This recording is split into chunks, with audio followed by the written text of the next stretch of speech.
नमस्कार, मी अनिल दुबदाळे. दिवे Belgaum Chandgad live news म्हणजेच DBC लाईव्ह न्यूजमध्ये आपणा सर्वांचे स्वागत करत आहे.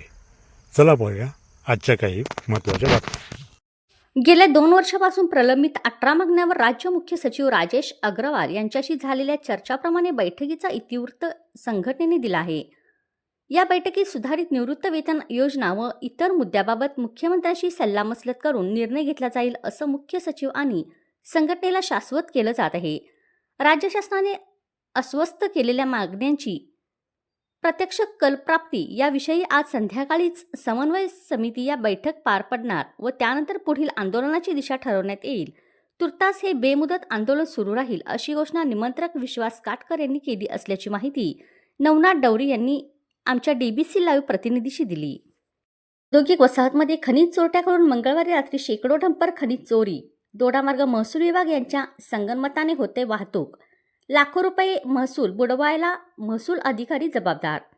दोडामार्ग तालुक्यातील अनेक गावात खुलेआम गौण खनिज तसेच खनिजयुक्त माती उत्खनन अवैध व्यवसाय दोडामार्ग तहसीलदार यांची धाक नसल्याने खुलेआम सुरू आहे. यामुळे मिळणारा लाखो रुपये महसूल बुडत आहे. वेळोवेळी स्थानिकांनी निवेदन देऊन देखील दोडामार्ग तहसीलदारकडून कारवाई केली जात नाही. यावरून यामागे महसूल अधिकारी कर्मचारी यांचा आशीर्वाद आहे हे उघड आहे. आडाळी औद्योगिक वसाहतमध्ये गेल्या 1.5 वर्षापासून उद्योग बाजूला व खनिज चोरी केली जात आहे. असं असताना मंगळवारी रात्री आडाळी औद्योगिक वसाहतमध्ये 3 ठिकाणी खनिजयुक्त माती उत्खनन करून शेकडो डंपर खनिज चोरून नेले गेले. यामुळे दोडामार्ग महसूल अधिकारी यांच्या कारभाराबाबत तीव्र नाराजी व्यक्त केली जात आहे.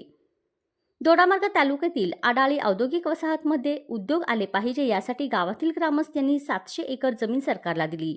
आज 12 वर्ष झाली उद्योग नाही, पण या ठिकाणी खनिज चोर दलाल मंडळी यांचे उद्योग वाढले आहेत.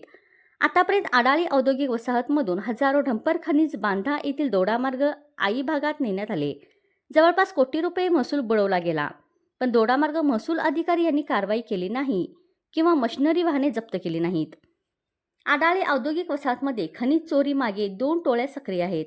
या खनिज चोरीवरून 2 टोळ्या तसेच स्थानिक दरम्यान वाद तसेच मारहाणसारख्या घटना घडल्या. एक प्रकारे दहशत निर्माण करून रात्री 12 ते पहाटे 5 वाजेपर्यंत खुलेआम खनिज चोरी केली जाते. यासाठी 15 ते 20 डंपर वापरला जातो. 3 JCB मशीन लावले जातात. दिवसापूर्वी दोडामार्ग तालुक्यातील सामाजिक कार्यकर्त्यांनी आडाळी, सासोडी, कुंब्रल इतर ठिकाणी बेकायदेशीर खनिज माती उत्खननवर कारवाई करावी असं निवेदन दोडामार्ग तहसीलदार यांना दिलं होतं, पण कोणत्याही प्रकारची कारवाई झाली नाही. मशिनरी जप्त झाली नाहीत. यावरून या खनिज चोरमागे पूर्णपणे महसूल विभाग यांचा आशीर्वाद आहे हे स्पष्ट दिसून येतं. सायन्स अकॅडमी गडिंग्लजने JEE मेन्स परीक्षेत पुन्हा आपल्या एकदा गुणवत्तेची छाप उमटवत दणदणीत यश मिळवलं आहे. नुकत्याच जाहीर झालेल्या निकालाबाबत अकॅडमीच्या तब्बल 91 विद्यार्थ्यांनी JEE ॲडव्हान्स परीक्षेसाठी पात्रता मिळवून अभिमानास्पद कामगिरी केली.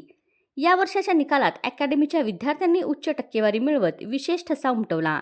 त्यामध्ये चिन्मय कुरबेटी 99%, कुणाल गाड 99%, अथर्व पाटील 99%, अंशुमन कंकणवाडी 98%, आदित्य पाटील 98%, अथर्व पाटील 98%, मयुरी पाटील 98%, श्रेयस पाटील 97% यांनी उल्लेखनीय यश संपादन केलं आहे. या उल्लेखनीय यशाचा उत्सव साजरा करण्यासाठी अकॅडमीतर्फे विद्यार्थ्यांनी उत्साहपूर्ण विजयी रॅली काढण्यात आली. ढोल ताशांच्या गजरात पार पडलेल्या या रॅलीने शहरात लक्ष वेधून घेतलं. JEE मेन्स फेज 1 जानेवारी आणि फेज 2 एप्रिल या दोन्ही टप्प्यातील सातत्यपूर्ण उत्कृष्ट कामगिरीमुळे हे यश शक्य झालं आहे. आता अकॅडमीचे 91 विद्यार्थी देशातील प्रतिष्ठित IIT प्रवेशासाठी होणाऱ्या JEE ॲडव्हान्स परीक्षेसाठी सज्ज झाले आहेत. या यशामागे संस्थाध्यक्ष डॉक्टर अमोल पाटील यांचं सक्षम नेतृत्व तसेच सोमेश जाधव, हेमंत संखपाळ, मन्मथ राऊतखेडे, प्रशांत कळके, TM वांद्रे, BJ कांबळे, आदेश बने, प्राध्यापक संदीप पाटील यांचं मार्गदर्शन, नियोजनबद्ध अध्यापन आणि विद्यार्थ्याकडून घेतलेला सातत्यपूर्ण सराव यांचा मोठा वाटा आहे. संस्थेतील सर्व शिक्षक व शिक्षकेतर कर्मचाऱ्यांच्या सहकार्यामुळे हे यश शक्य झालं असून या निकालामुळे पालखांमध्ये आनंदाचं वातावरण निर्माण झालं आहे. सर्व स्तरातून अभिनव सायन्स अकॅडमीचे कौतुक होत आहे. गडिंग्लजमधून DBC लाईव्ह न्यूजकरिता रावसाहेब यादव. चव्हाणवाडी तालुका आजरा येथील शंकर बापू चव्हाण वय 70 वर्ष हे सकाळी 11:30 वाजता आपल्या वडाच्या शेताकडे पालापाचोळा पेटवण्यासाठी शेतात गेले असता पालापाचोळा व गवत पेटवत असताना ठेच अगर पाय अडकून त्यातच ते पडल्याने मृत्युमुखी पडल्याची वर्दी राजेंद्र जानबाद चव्हाण यांनी आजरा पोलीस ठाण्यात दिली आहे. पुढील तपास पोलीस हेड कॉन्स्टेबल मकानदार हे करत आहेत.